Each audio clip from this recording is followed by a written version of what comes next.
So today is 8:30. You want the lights on? You bet. Yeah. Just the left switch is always important. Yeah. The right one is like it's punishing. So I think they run the bulbs 3 parallel. And so the right switch is the 2 on the outside and the left switch is the 1 in the middle. So I think the 2 on the outside are a lot. And this is a lot, but it's less lot. Good English. Let me pause this real quick so I can share with you. I kind of decided this morning to make myself sort of a do this, then this, then this. And I don't always do that, but I wanted to make sure that we do this the right way this year. So I'm not going to pile on. Today is going to be, once you learn the gist of what we're doing, you'll get it. But I want to get you structurally up to the point where you understand what a cube is. You understand what a sum of cubes is, a difference of cubes, and that you're ready to very liberally just apply a formula. Just boom. Today is all formulas. We're not going to find ourselves thinking very much today. With yesterday's, we had to think a lot about, okay, if that's a negative, then I got to have one of each, and I got to multiply to make this. And then there's a lot that goes on with the quadratics. Cubes are just robotic. So you shouldn't struggle once it clicks. That's the key. So anyways, we are factoring sums and differences. I see that Mason is allergic to cubes. Sums and differences of cubes. So the first question that I wrote to myself so that I could ask you is, what is a cube? There's always, someone could say something comical about the Rubik's Cube. I mean, in mathematics, really, though, what's a cube, Austin? It is. So it's anything that you raise to the 3rd power that is called, by definition, a cube, by the same way that like anything to the 2nd power is called a square. So if I wanted to know, hey, could you give me a cube? You could say, yeah, sure, I got you. That's a cube, right? Mm-hmm. And I'm going to try not to talk too much about it today. I'm going to throw this out real quickly, and then when GCF pops in later, we'll talk more. But let me ask you this. Is that a cube? It is. And again, we'll go deeper down this road. Right now, we're just going to kind of take a couple steps down this road and then come back. But it is a cube because by definition, it is x squared cubed. Do you see that? The rules of exponents tell us that we multiply 2 and 3 in this case. Power raised to a power, we multiply, and 2 to the 3rd is 6. And you're like, oh, I'll be darned. So x to the 6th is actually a cube. It doesn't look like it, but it is. Is this a cube? It is not. I see shaking, and that's correct this time. It is not, because there's no quantity of x's that I could cube to get 8, right? Nothing times 3 equals 8. We agree? Could you make a theory right now about what I would have to do to my x to make it be a cube? What could I keep writing up here where if I said, is this a cube, you would keep nodding your head and saying yes? There you go, Bryce. Excellent answer. So if I apply any multiple of 3, I've made a cube. So the next cubic power of x would be x to the 9th. How could you prove to someone that that's a cube? Because it's 3 times 3. So it's x to the 3rd. Look, cubed. What's the next cubic power of x? So this is going to come into play, but not today. I just kind of, like I said, wanted to take a little quick trip down the road and we'll come back. But today's cubes are all going to have 3s. So, but again, that's just for today. So what I want to talk mostly about, and I want to get this out of the way, and I want you all to write this down non-negotiably, is I want to make a list of numerical cubes, not algebraic, like x to the 3rd is an algebraic cube. I want to make just a list that you memorize. And eventually I'll give you a resource, like a paper that you can use that'll assist you, but I don't want it to be your crutch. So what we're going to do is for a few minutes here, we're going to try to memorize all of the first 10 cubes. So let's do this. So having this is going to be huge, as you'll see, knowing your cubes. It's massive. So the first cube is called 1. And what would you have to cube to get 1?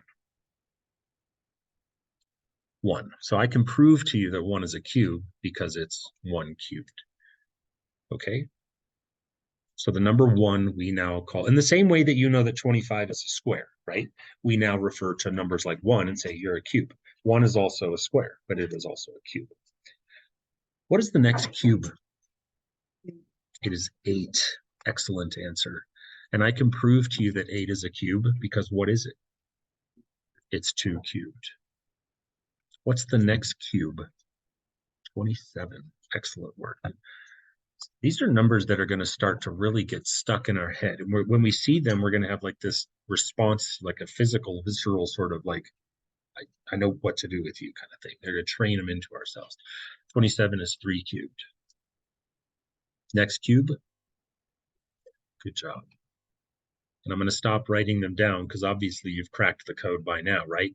If you say like, how are you getting these? Well, look at the red. We're just cubing integers. 4 cubed made 64. What's the next cube? They will start to get bigger. 125 is a cube. Write these down, okay? You want to have this list in your notes, and eventually you won't need it, but it takes time like anything else. What's the next cube?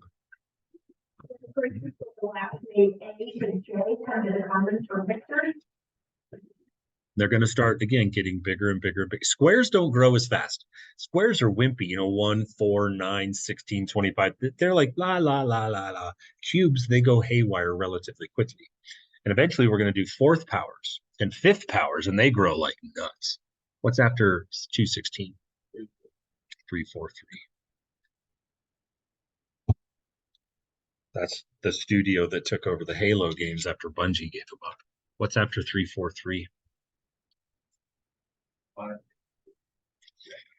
Yeah. Is that 8 cubed, 512? And we're there. I mean, we're going to get to 1,000. It's funny that we've done 8 out of 10, and we're only halfway to our goal, but we only have 2 to go. Weird. And it's that exponential growth idea that now things really happen. What's after 512?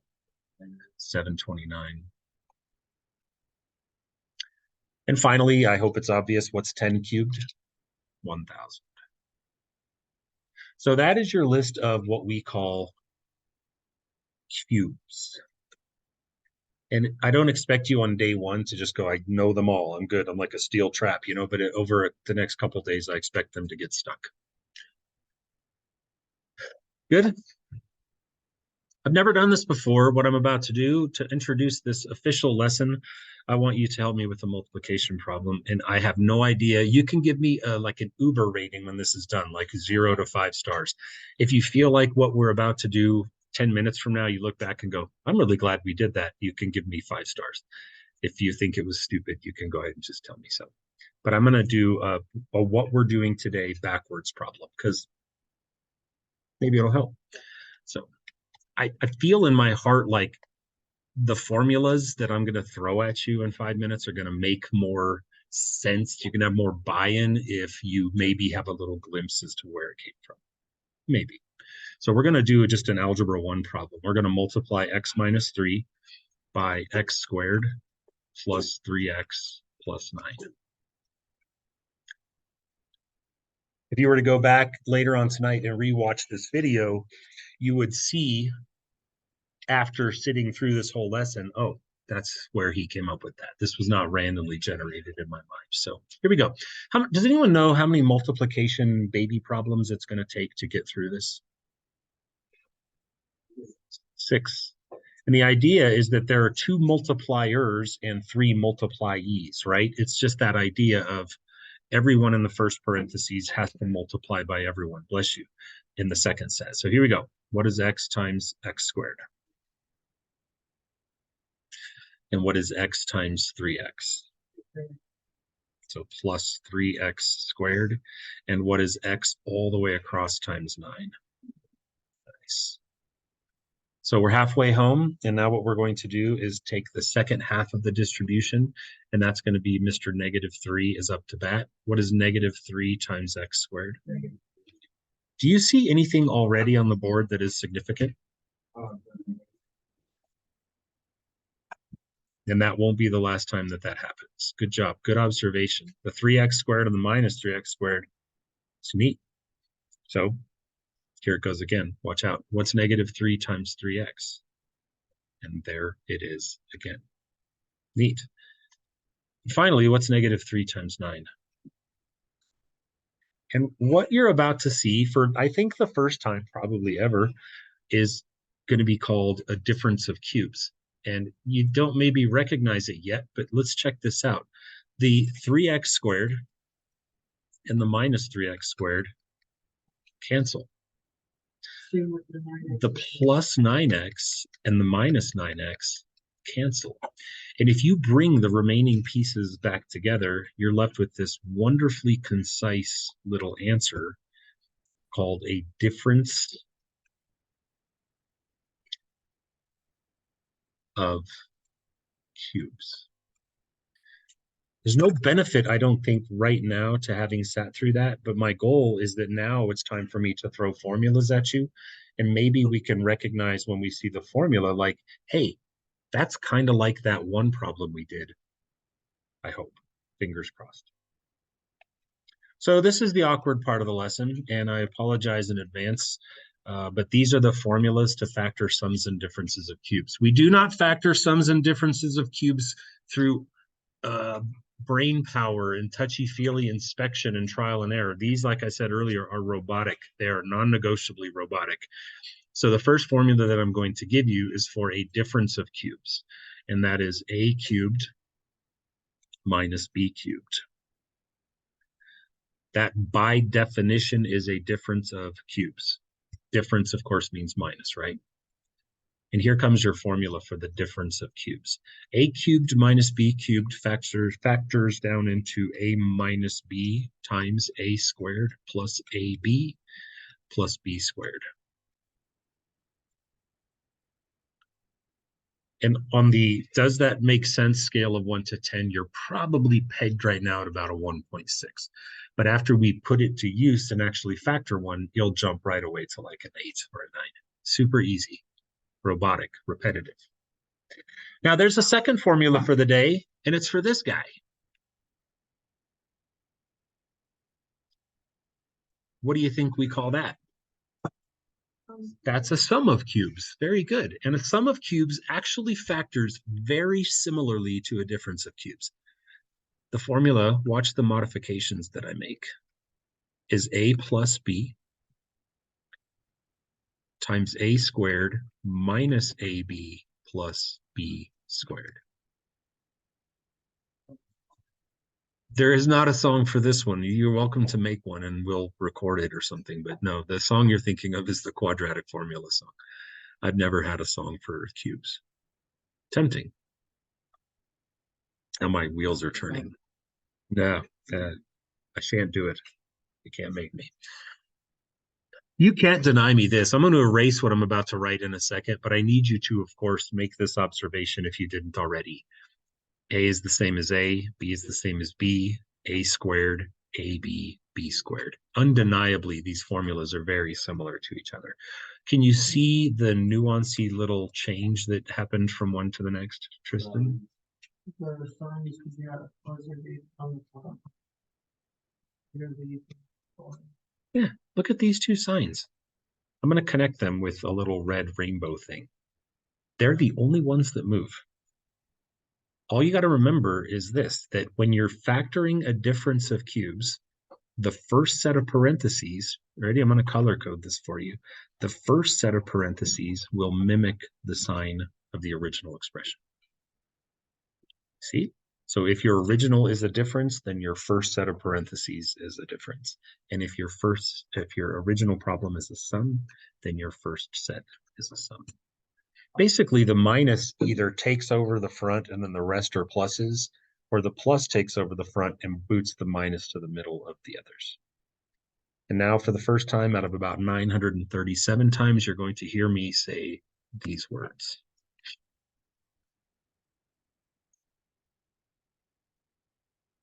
Short set, long set. We come to just know cubes. I know this from having taught this class for years, that inevitably we start just calling this, is this the short set, long set one? And yes, that's how we start to memorize cubes, is short set, long set. So the short set is AB, A separated by B, and then the long set is A squared, AB, B squared. And it's just a matter of where do you put the signs. So let's say like, okay, so how am I supposed to use this? Well, it's actually really, really easy. So I'm going to give you a math problem. I have one in mind. And I had this conversation with Erica earlier when we were talking about the homework and how we have to look at something and be able to say, you're a difference of squares. We now have to be able to look at this and say, you're a sum of cubes. You might think, who cares what it's called? It starts to matter when it all piles together. It's good to be able to look and ping things and say, I know who you are. So this is called a sum of cubes. So we're going to use our formula, short set, long set. And the question now for the first time becomes, all right, what you haven't said, Mr. Ahern, is what the heck is A? What is this A and what is this B? Well, what is A in this case, do you think? Just X. A will always be the cube root of the first term. Having said that, what do you suppose is B? The cube root of the second term. Very good. I have no professionally allowable words, especially none that I would put on this recording, to tell you how helpful it's going to be if you write down what A and B are.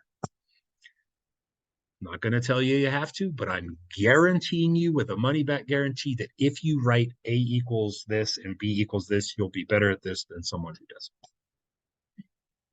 So take it or leave it. Now it's time to just plug it into the happy little short set, long set formula. Which formula am I going to use for this first example? The sum of cubes formula. And all I have to remember is the structure goes like this. Short set. I like to write short set, long set before I even actually factor. Started doing that years ago, and I was like, that feels good. And I'm just going to take A and B, and I'm going to put them in their happy little homes. So here it goes. A, B. What goes first in long set?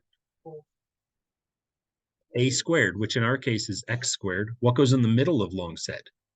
AB, which in our case is 4X. No one in their right mind would write X4. That's just creepy. And what is at the end of long set? Which in our case is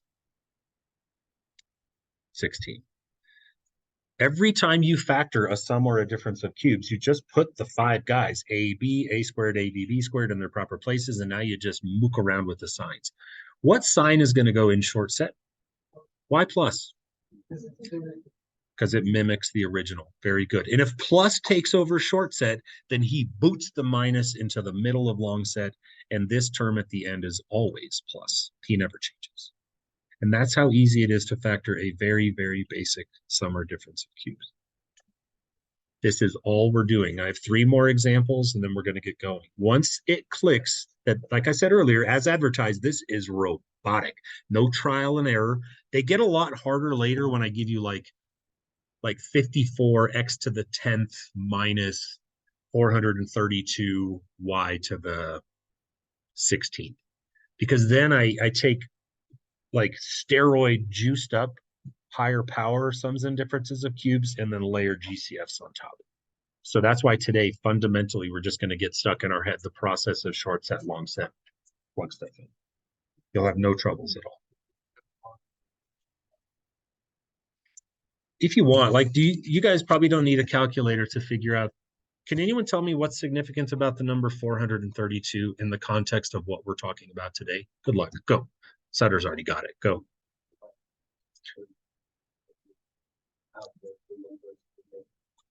Fair enough. And honestly, that won't help me in this particular case, but you're right. That would be like 144, right? Which is pretty dope.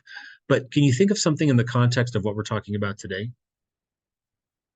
Do you know what happens if you divide 432 by 2? Do you know what you get? Do you know why 216 is rad?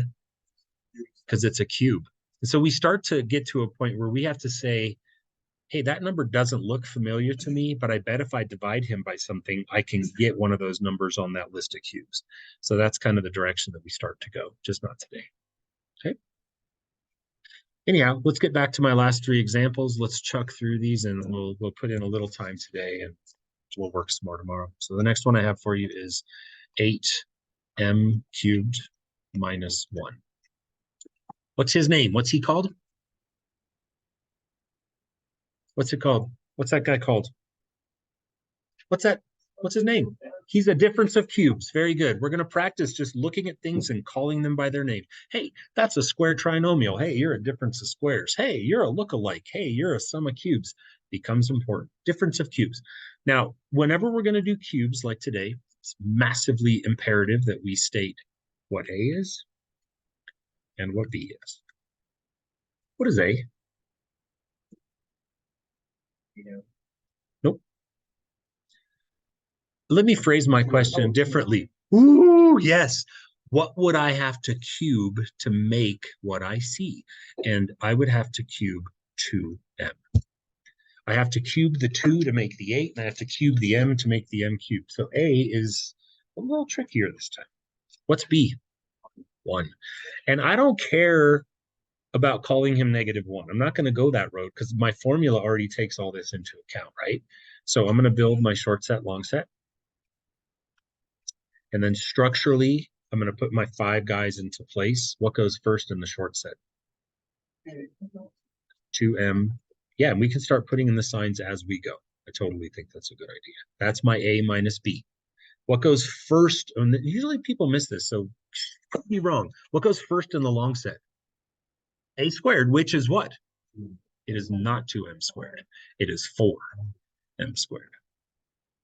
If I had $1 for every time that one got missed, I probably could have retired. So, yeah, be careful. When you square something that's a double, you have to square both parts of the double. And what goes in the center? AB, which more specifically in this case is, should I put plus 2m or minus? Plus. If it helps you, here you go. You'll always only have one minus sign in these formulas. Always. And if you've already used it, you won't have another. And if you haven't used it, you would have used it right there. And what goes at the back end? Plus 1. 1 squared is 1. That feel like you're getting higher on the this totally makes sense scale? Mm-hmm. Pretty easy, right? Okay, let's go again. Let's do 729 plus 125 x cubed. What is his name? What's he called? What is that? That's a sum of cubes. That's what his name is. It's not Ralph or Stan or Huey. It's a sum of cubes. Once I know who you are, then I know my attack plan. What is A? A is 9. Knowing your cubes is really helpful. 9 is the cube root of 729.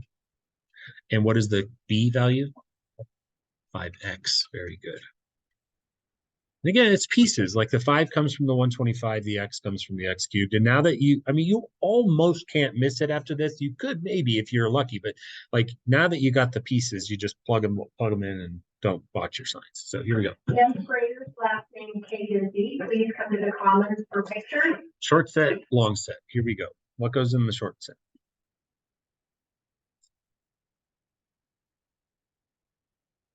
9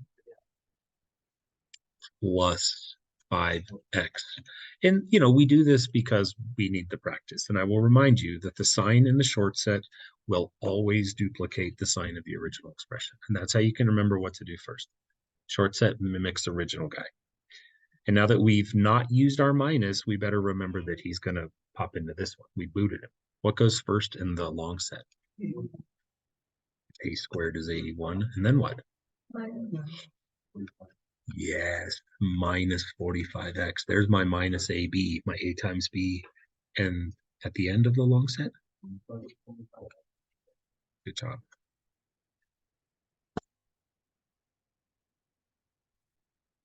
One more? Okay.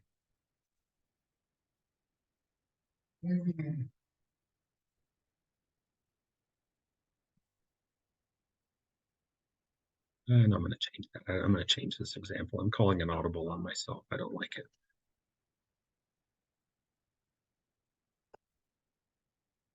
Last example. I could do more, but I think you're good to go. And then we'll have about 5 minutes to do You might be surprised. You might get a lot done in 5 minutes.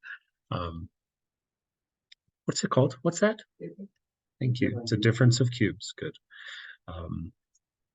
What's A? It is. So A doesn't really have a numerical part. It's okay. A is just M. I tried to take out all the problems, and I will always try to take out problems. The computer likes to generate sums and differences of cubes that have A's and B's in the problem. And it's like next level, like brain explosion, because then it's like the formula calls for A's. And if your first term is A to the 6th, then A is A. It just gets, so I will try to always run in the way. And when the computer gives me A's and B's, I manually go back and change them to like M's and X's and stuff like that. So if you ever get one, it just slipped past the keeper. I apologize. So what's B? 7n. Very good. At this point, now that you have your component pieces, there are 5 blanks to fill in, and here we go. Short set, long set. What goes in short set? Beautiful. A minus B, just like that. And now that we've used our minus, we can say no more. It's all positives from here. What goes first in long set? Next. Plus, definitely. Yeah, you don't even need brackets. Just mash it. Mashups. 7mn. I have no issues if you put 7nm. It's just that we math people tend to, when possible, alphabetize variables. I don't really know why. So I'm going to choose to write 7mn. I wouldn't complain with 7nm, but I would complain with something weird like m7n or something like, well, that would be weird. The number should always go first. So 7mn, and then what goes at the back end? 49 n squared. That is what you are doing today. Any questions? All right. The assignment, I believe, is already posted. It might not actually be. Let me check real quick.